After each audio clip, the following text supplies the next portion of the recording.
Bonjour. Bonjour. Bonjour. Hello. Bonjour. Bonjour. Pas de problème. Bonjour. Bonjour. Bonjour.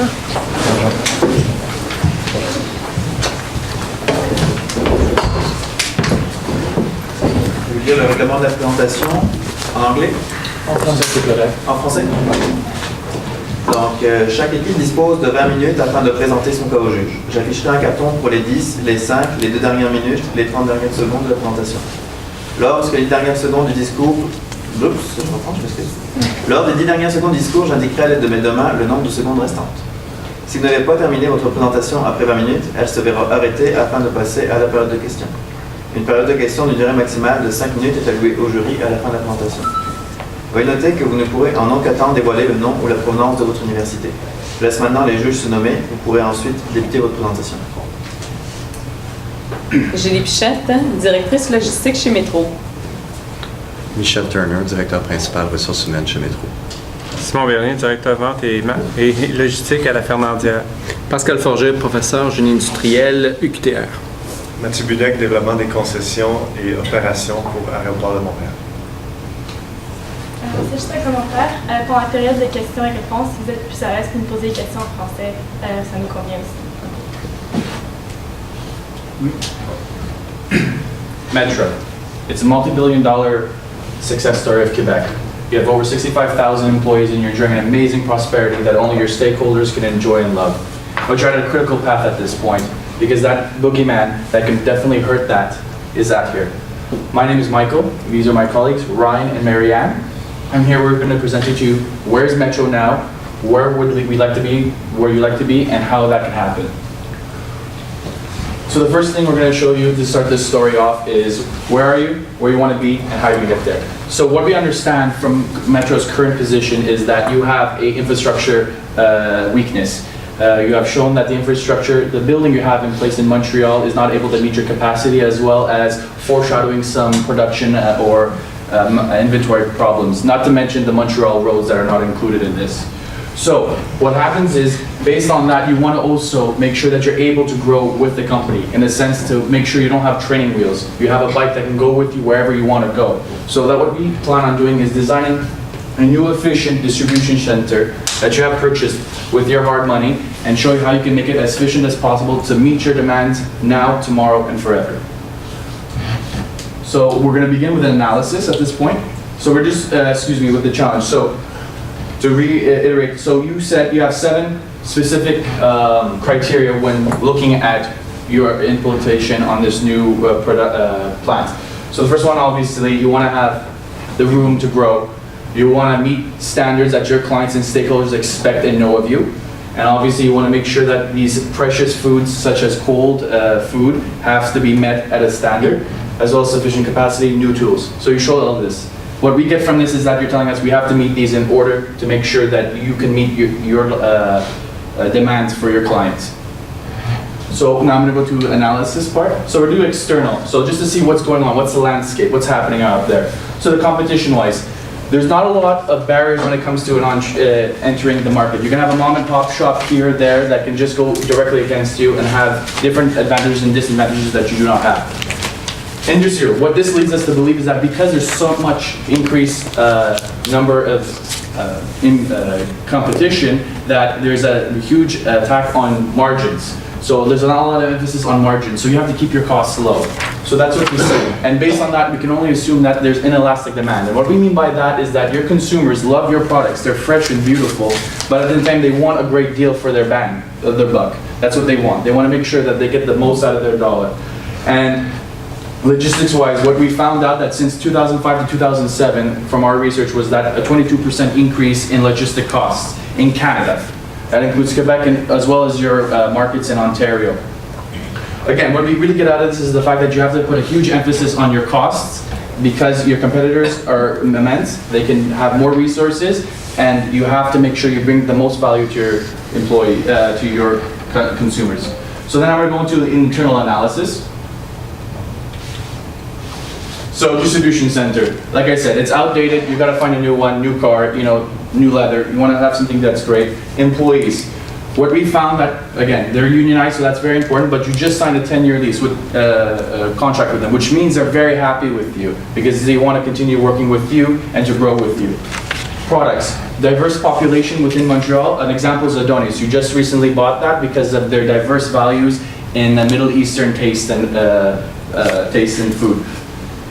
Inventory levels. Now, you showed us a beautiful Excel chart of all the different kind of inventory levels and the fluctuation they have, and there has been an increase in them because of the limited capacity. So it's a real sign that you have change has to happen. Now, another part of our analysis is stakeholders.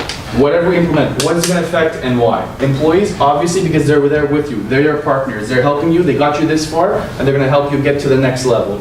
Consumers, obviously, because they're the ones that are believing in your trust. They're putting their hands, their family, their prosperity in terms of their food in your hands. Environment, you want to make sure you're environmentally friendly. With the foods you buy, the way you produce, make sure waste is reduced so that you can make that be more cost efficient as well as bringing that cost towards your consumers. Shareholders, you're a publicly traded company, they love you, and you want to make sure that you can, at the same time, meeting all those other stakeholders, making sure you can maximize their wealth to the best capability that you're able to.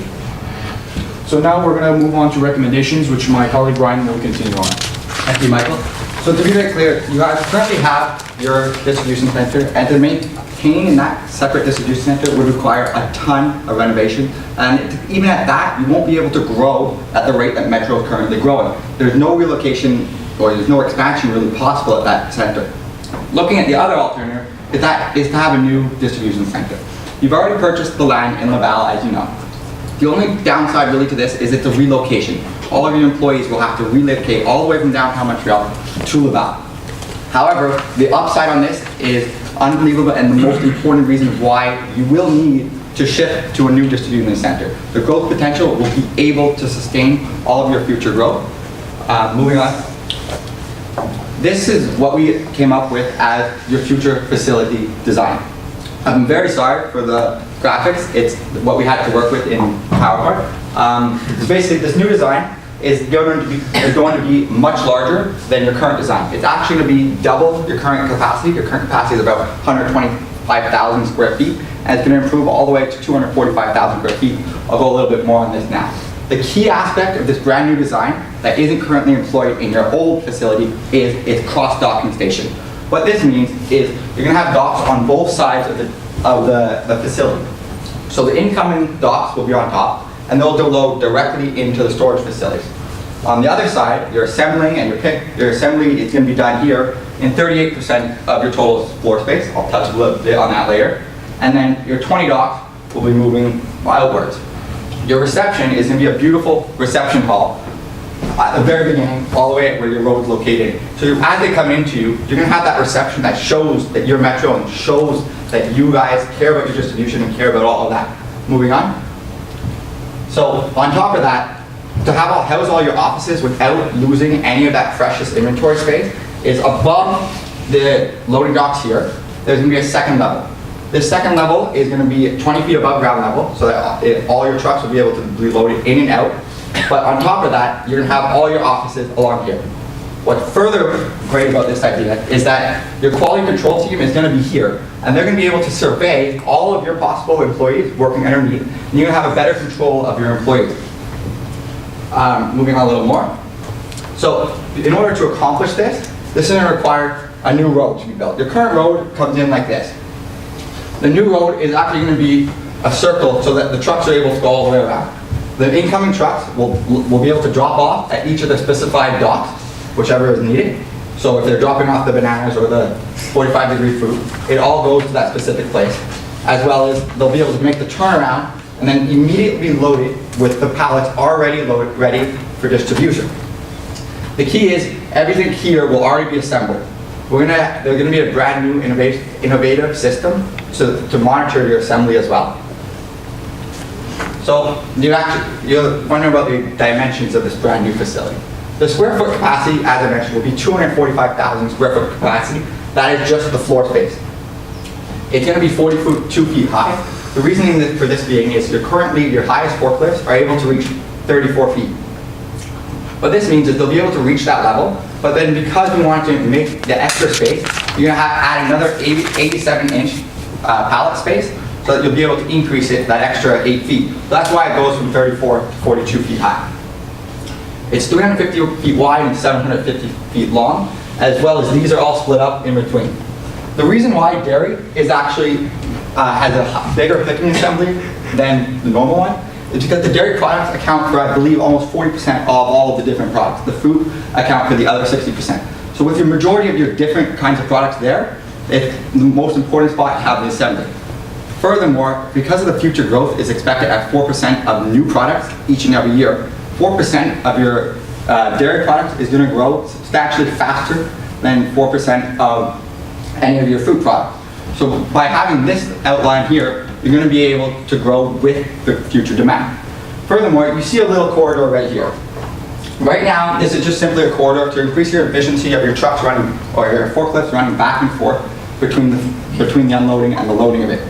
If in the future that you foresee an increase in demand further than twice your current capacity, so further than your 245,000 square feet, you're going to be able to shift one of these zones this way or this way, so you're able to fulfill that. Furthermore, you can actually create a different zone. If you start stocking a new product which requires a 40 degree Fahrenheit temperature, you'll be able to create that new zone in there. All of the inventory shelves are going to be exactly like your model currently presented, where they're perpendicular to here, which means that the aisles will be easy to flow back and forth. Moving on. Okay, so why is this new facility going to be so much more efficient than your current facility? It's because of the new automated inventory system that was going to be implemented. You currently have the Exceed program with the most, the capability to work with the most forecasting system. So basically, in the future, you're going to need to implement the most system. And what this is going to allow you to do is allow you to forecast when and where the pickers will need to be done. The pallets are going to be tagged with RFID tags. This is a relatively new technology, however, the prices have dropped dramatically in this industry. We're not recommending tagging each individual product, but simply the pallet itself that it's on. So the pallet itself will be tagged with an individual RFID tag that you will be able to monitor wherever it is in the warehouse. The employees will be assigned to the task function. On top of that, in front of each new heating area, there's going to be massive screens which are going to be able to tell the employees what they need to do. The current process right now is a little bit outdated, and actually the people that unload the trucks, they themselves decide whether they bring it straight to the picking assembly or instead to inventory. So with this new thing, the screens are going to be able to tell them exactly what this is going to do. This is going to be able to increase your efficiency. No longer are the employees going to bring stuff to inventory just for a different employee to have to bring it back to the packing area. Moving on. I'm going to hand it over to Marianne. She's going to talk about how this plan is going to be implemented. Alright. So we separated the plan into three phases. So the first is the tactical phase, so the decisions we'll have to make within the next 2 weeks. And then we'll move on to the 2 weeks, to the 2 years you have between now and when your facility has to be in use. And then finally, your plan for once the 2 years are up. So moving forward. So the first 2 weeks is your communication week. So that's when you'll be talking with the architect and the engineers who are currently working on your current on the current land to make sure that they understand the plan that you have in mind for the facilities. To make sure that those certain rooms are at the right area, the systems for the temperatures and the cooling, everything is set. So that has to be very clear. That's why we're setting it up at the very beginning, so that if there are miscommunications, at least you can get that out of the way at the beginning. After that, you have the union. So currently, you just signed the agreement. This is a major relocation, so you're changing from the east of the city all the way to Laval. So for people who commute, your workers, this may pose an issue, especially since many of your shifts are in the evening, so it might be more difficult for them. So make sure that you hear the concerns, that they see that their interests are reflected with your new solution. After that, talking to the IT provider. So we spoke about the most software, the software that the add-in to measure productivity. So making sure that in your new facilities, this will be in place there, so with the hardware. So communicating with them and making sure that you'll have access to it. After that is creating your change management team with the HR. So you'll need to train your employees on these new systems that you'll be using and also the new processes. So you're changing the entire layout of the facilities, and your workers need to know what they'll be doing when they're in the plant. And then finally, making sure that you have support from the CIO, and that the transformation is approved from the top up. So making sure that everyone in the company is aware of it and sees the importance of this project, because it is a massive project that will have a lot of impact on your employees. So moving on, phase one. So that's when you'll be meeting, you said, with the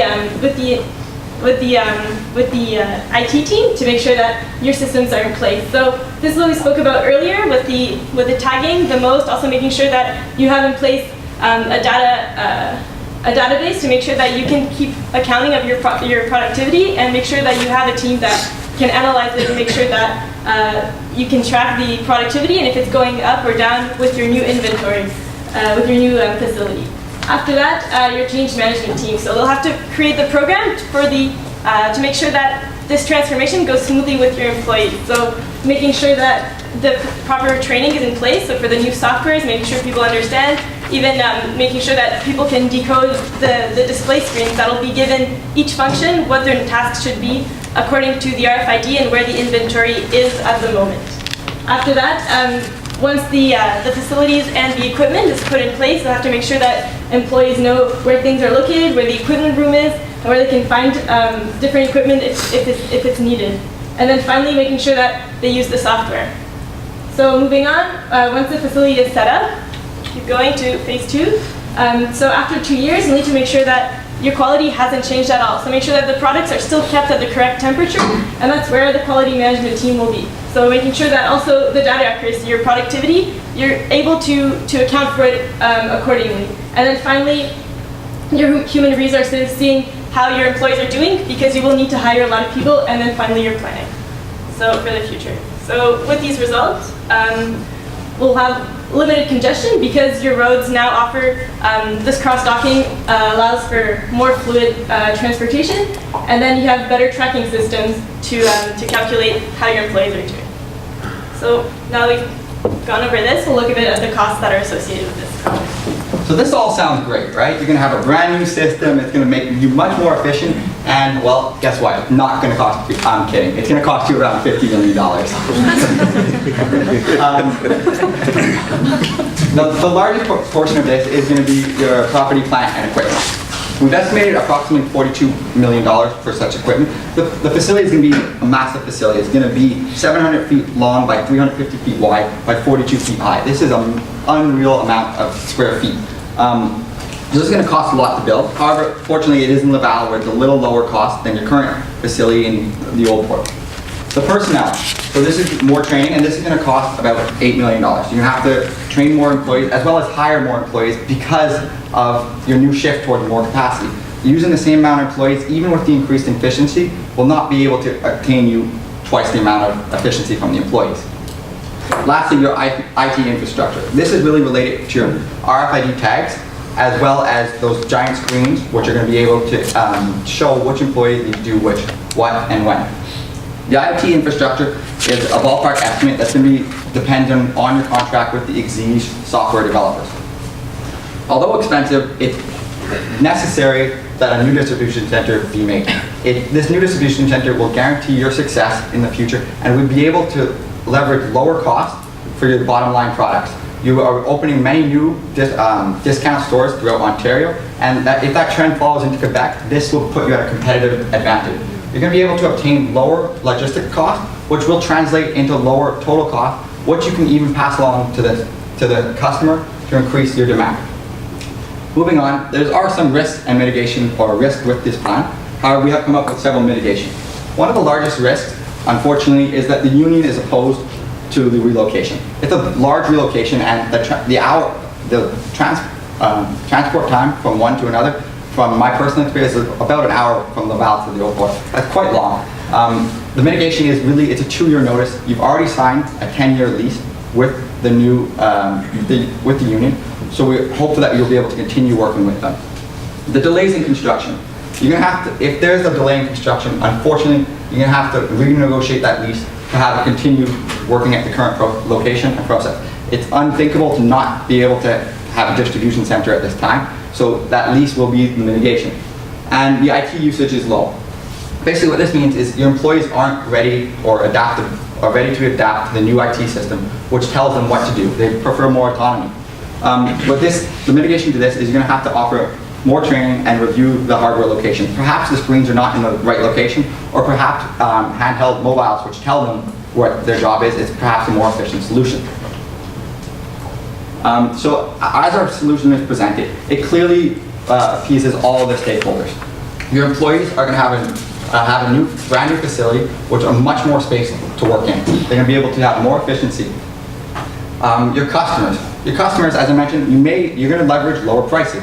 You can pass that along to your customer. Furthermore, you are now able to obtain more product because you have that capacity. So you're again able to appease your customers even more. The environmental concerns. No longer do you have those trucks idling in your loading docks. Those loading docks, the trucks are now going to go around and are going to be loaded immediately. So you don't have those idling trucks, which releases CO2. As well as your shareholder. Your shareholders are going to absolutely love this because you're increasing your efficiency and lowering your costs. To conclude, we've come over all these standards. If you have any further questions about our plan, please ask them in the question period. The only question that remains now for Metro is whether they are willing to take the next step forward and to achieve those lower prices and have a sustainable long-term future. Thank you.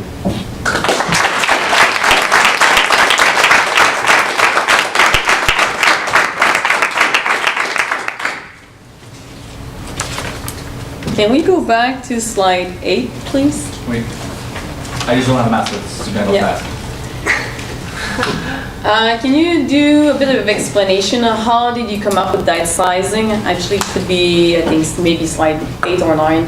How did you come to 200 and ish, 245?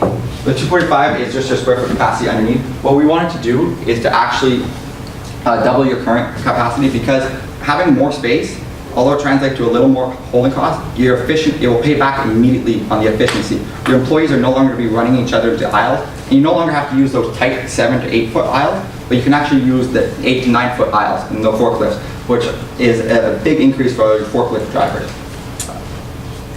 To your point, bringing more efficiency, have you calculated the trade-off? Because of course a bigger building means more fixed costs to assume. So I guess have you calculated the saving that would be occurring on the salaries? The salaries themselves would remain the same. It's actually productivity per employee which would increase. Unfortunately, we do not have all the data necessary at this time to calculate that. However, we can return and come back to you if you'd like. Perfect. I just go ahead. Yeah, Sorry. okay. Understand how you establish your budget about training because $7 million appears to me to be a big budget in training. So it's about $35,000 per employee. Half of a year in salary. Well, actually, for the personnel costs, we counted the employees that we'll need to hire for the next few years as the expansion grows. So that's why we calculated around 160 new employees. So that's why. Okay, there's new employees that you have to hire. So okay, I can understand. Thanks. Please, if you want to come back at the slide, then Judy asking, I just want to. Number 8. Yeah, okay. Just a quick question regarding the banana room. With this plan, you want to go out and go in on the same dock? Or are you going to pass in the front to get the 20 doors dock? Yeah, unfortunately with the PowerPoint, there is actually going to be a corridor right along here. Okay, I'm sorry, okay. It's just because I'm sorry, if we had a more detailed. Okay, no, it's fine. Yeah. It's the whole cross-docking solution that is able to increase your efficiency. At 245,000 square foot, do you consider to close Quebec City or do you keep open the distribution center in Quebec the City? DC in Quebec? Okay. Are you considering with the number of the square foot than you have right now to close the DC in Quebec City, or are you gonna keep open? We'll project that with the growth. On the long term, it might be a good idea, but it was more because right now you're running into so many congestions just in your very own distribution centers that with the projected growth, because you want to increase your variety, so perhaps you could even transfer some things from Quebec, but just on the short term.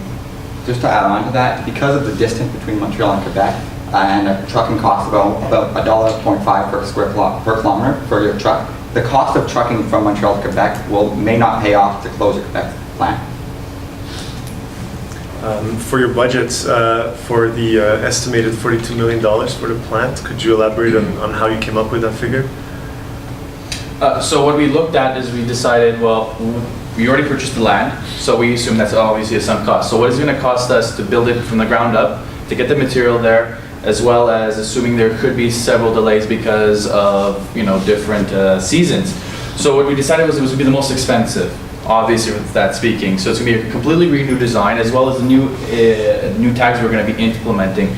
So to break it down even more, what you're asking is we're basically divided up more into the buildings be the most, as well as the infrastructure attached to it. So that's how we broke it down, where we said most of the money would be there. Did you use a particular ratio, or? We did not think of a particular ratio. We thought that 50 million compared to the 12, 13 billion that Metro has altogether is a drop in the bucket for insurance of quality for the future generations of Quebec and Ontario. We also know from past experience that the building is always the most expensive. The land in Laval, the square acreage, we would estimate is approximately $5 million. The equipment would be the other $2 million, and the rest would be the plant. But again, that's just based on past information.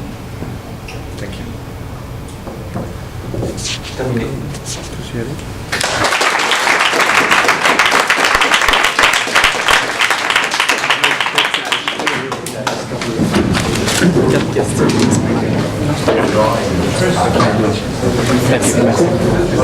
Thank you very much. Thanks. Thank you. Thank you. Thanks. Merci beaucoup. Thanks a lot.